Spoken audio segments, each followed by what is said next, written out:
Olá pessoal, bem-vindos à nossa aula sobre phrasal verbs. Hoje é a aula 3.4 dessa terceira sequência de estudos dos phrasal verbs. Na última aula eu deixei o vídeo para que vocês pudessem tentar fazer a tradução. Hoje eu vou fazer a tradução comentada sobre aquele texto. Eu recomendo a vocês também que assistam mais uma vez o texto, porque o phrasal verb só vai ser fixado pela repetição, Então, quanto mais vezes a gente vê o mesmo phrasal verb aplicado em várias situações, a gente vai facilitando o entendimento e a tratar ele com certa naturalidade, ok? Eu quero só avisar vocês que junto com essa aula também eu vou colocar o texto que eu mandei na aula anterior. Então não estranhe, você vai ver o mesmo texto em duas aulas, só para facilitar a sua vida também, caso você esteja acompanhando aí pelo celular, eu não sei como você pode estar acompanhando, ok? Então vamos lá. O texto traz assim, to bring, na verdade não está nem to bring up lá, está apenas bring up. Eu coloquei o to aqui, porque na verdade um verbo no infinitivo ele tem o to na frente, ok? Então eu coloquei o to bring up, apesar da moça falar apenas o bring up sem usar o to, que é a forma correta do infinitivo.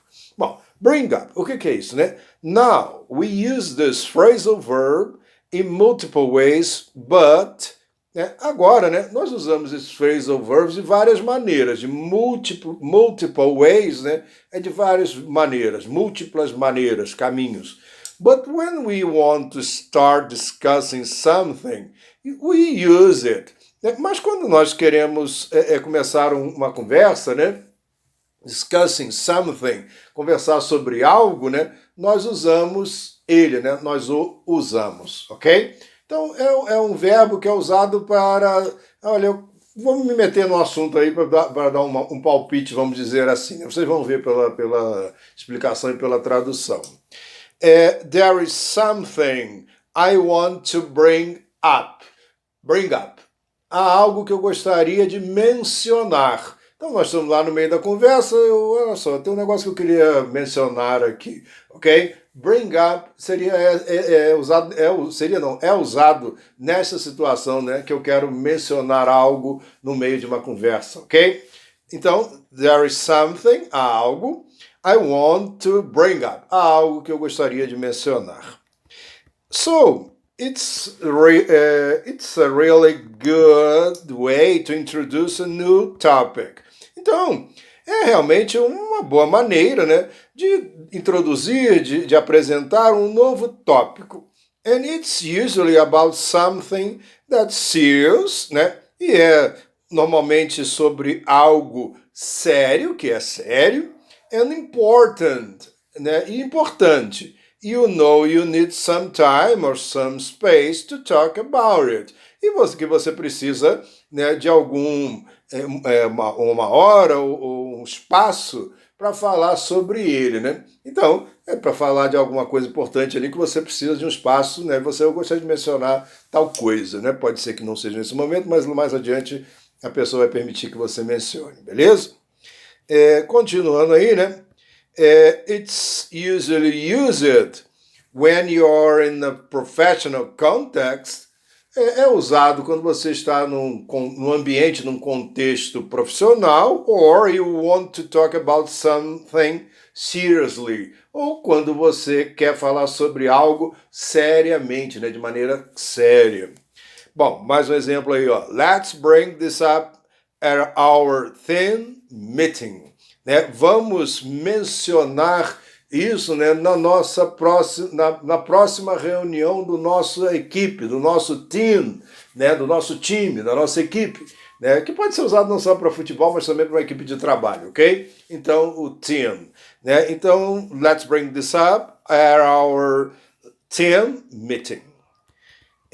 Now, we can easily replace this phrasal verb. Agora nós podemos facilmente substituir, recolocar esse phrasal verb with the verb raise, right? Então nós podemos facilmente substituir esse verbo pelo verbo raise, que é o levantar. Raise é levantar, vamos dizer assim, cultivar algo que cresce, raise. A gente não pode usar assim, vamos levantar essa questão na próxima reunião. Então a gente poderia usar o bring up ou usar o raise, né? O raise é mais formal, ok?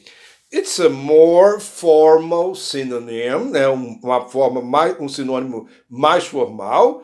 So, então, in even more formal situation, we could use raise. Né? Então, em situações mais formais, nós podemos usar o raise, ok? Raise, sem falar o e no final. Então vamos levantar essa questão na próxima reunião da nossa equipe, né? Levantar. Ou podemos usar o bring up, né? Vamos mencionar, beleza? O segundo verbo da lição é to get across. Get across, somos o T com A, get across. To get across. Now, this phrasal verb is often used with the verb try. Agora esse verbo get across, né, esse verbo frasal, normalmente, frequentemente usado com o verbo to try, tentar, experimentar, né, try. To show that you're attempting to communicate a message, que você está com intenção, né, de comunicar uma mensagem, when you want someone to understand something, quando você quer que alguém entenda algo, né? Então vamos ver aí, né? Do you sometimes have trouble getting your meaning across the English? Você às vezes tem problema para entender o que quer dizer algo em inglês, né? Quer dizer em inglês, né? Olha só, o get across aí, né? É o nosso verbo, né? Assim, é difícil você traduzir esse verbo. Esse verbo, na verdade, expressa muito mais uma ideia, né? Uma ideia de se você está entendendo, ok? Para nós seria uma frase imensa, né? Here is a cool tip. Aqui está uma dica fácil, se você tem dificuldade para isso. Olha só. There are several nouns, há vários substantivos, nouns são substantivos, that are often used with get across, que são frequentemente usados com get across. And so, então, né, learning them, aprendê-los together, junto, is going to help you to sound more natural. Vai ajudar você a parecer, a soar mais natural and more accurate as you use this phrasal verb. E mais acurado quando você usa este phrasal verb. Então, alguns verbos aí, né, que são usados normalmente com esse verbo, facilitarão você entender onde você vai usar. So, we use get across with facts. Nós usamos get across com fatos, feelings, sentimentos, ideas, ideias, a message, uma mensagem, meaning, modo, a point of view, um ponto de vista, né? Or a point, né? Um ponto or a point of view, um ponto qualquer, de um assunto qualquer e um ponto de vista, né? All of those things are used with get across. Todas essas coisas são usadas com get across. Vamos ver um exemplo aí, ó. Am I getting the message across clearly? Estou transmitindo a mensagem claramente. Repararam? O get across com a ideia de estou transmitindo com clareza, estou transmitindo isso. Você está captando isso, né? O meu get across está indicando que você está captando a coisa, ok? E aí eu estou transmitindo, né, para que você capte a informação, ok? A gente pode usar, então, né? Eu estou transmitindo com clareza ou eu estou transmitindo. I'm trying to get my point across, né? Eu estou tentando transmitir o meu ponto de vista, por exemplo, né? But Paul keeps butting in. Mas eu estou rindo porque depois eu vou fazer um comentário aqui. Mas o Paul, né, se mantém, né? Olha só, but é bunda em inglês. Vamos falar português, claro, né? A maioria dos meus alunos são realmente adultos e entendem o que é isso. Eu acho que não tem nenhum palavrão. Tem gente falando coisa muito pior por aí. E aí o que acontece? Botando a bunda nesse negócio, ou seja, se intrometendo. Então essa é uma espécie de uma gíria, né? Para aquela pessoa que se intromete, está enfiando lá o bedelho dela, né? Nem sei o que é bedelho, mas bunda em inglês e em português todo mundo sabe, né? Ele está enfiando isso lá na conversa. Para eles é equivalente ao estar se intrometendo em algo, ok? Então eu estou tentando transmitir, passar a informação, transmitir, né? E o sujeito está lá se intrometendo, atrapalhando, ok?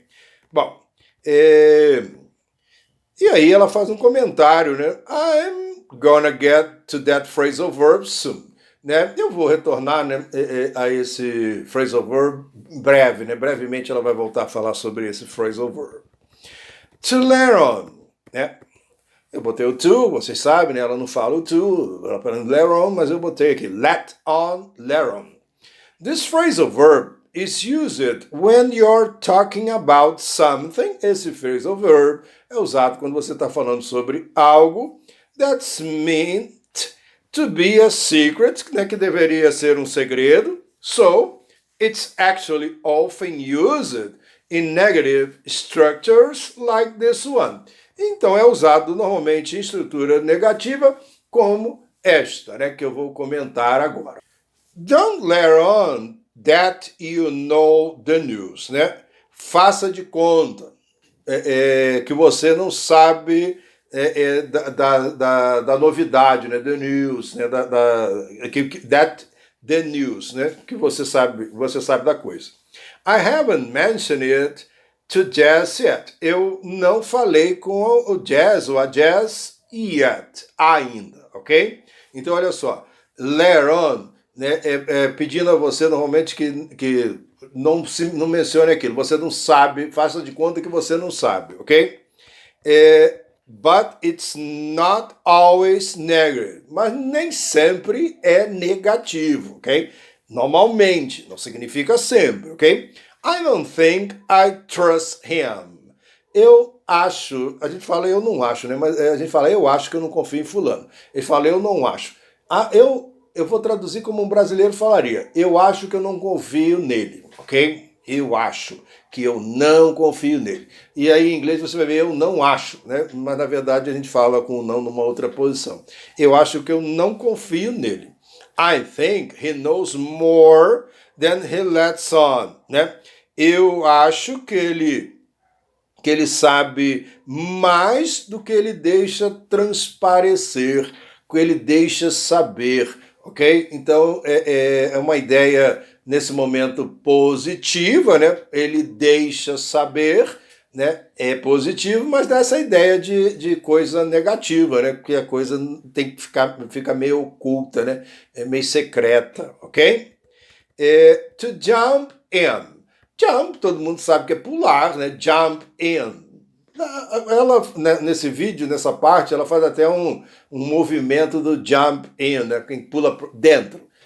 Mas, na verdade, a utilização do verbo também é se intrometer numa conversa, né? Vou me intrometer aqui para poder dar um pitaco, né? Vamos ver isso aí.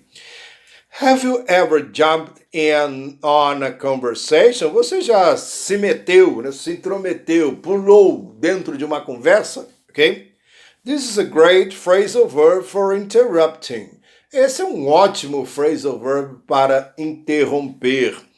It's very informal. É muito informal. Do you mind? Você se incomoda? If I jump in here? Você se incomoda se eu interromper aqui, se eu falar aqui? Eu estou querendo dar um pitaco, né? I've got something to share. Eu tenho algo para compartilhar, né? Eu tenho algo para dizer. Share, compartilhar com todos. Uma informação a dizer para todos. I want to say it. Eu gostaria de dizer, né? Algo, né? It. Quem diz algo, por isso esse it aí, né? O verbo exige um complemento, né? Quem diz algo, e aí bota o it, mas o brasileiro não precisaria traduzir o it. É uma exigência da gramática inglesa para verbos que exigem complemento. We don't literally mean jump in, né? Nós não literalmente estamos pulando dentro de lugar nenhum, né? Eu acho que é nesse momento que ela faz o movimento de de dar um pulo lá dentro, né? Literalmente não, né? Mas na verdade é uma expressão que pode ser usada para dizer que alguém está pulando dentro de algum lugar. Jump in is an informal synonym of interrupt. Jump in é uma maneira informal sinônimo de interromper. Do you mind if I interrupt? Você se incomoda se eu interromper? Do you mind if I'm jump in? Você se incomoda se eu interromper, né? Pular dentro, né? Do you mind if I jump in? Né? They're the same thing. Né? São a mesma coisa, né? Interrupt ou jump in. The phrasal verb is more casual. O verbo, o phrasal verb, né, o jump in, é mais informal, né, mais casual. Né? Quando fala casual, é a ideia de informal. Né? More informal, mais informal, ok? Então, pessoal, espero que vocês tenham gostado. Né? Na nossa próxima aula, nós daremos sequência ainda ao estudo dos phrasal verbs. Aliás, esse estudo é um pouco demorado, né? Não deixem de ver toda a matéria que tem no nosso site, né, da semana, porque tem coisa muito importante aí, né? Principalmente nessa fase nós estamos vendo aí para nossas turmas o chamado som do schwa, que é muito importante vocês darem atenção a isso aí, ok, pessoal? Então, espero que vocês tenham gostado e até a próxima.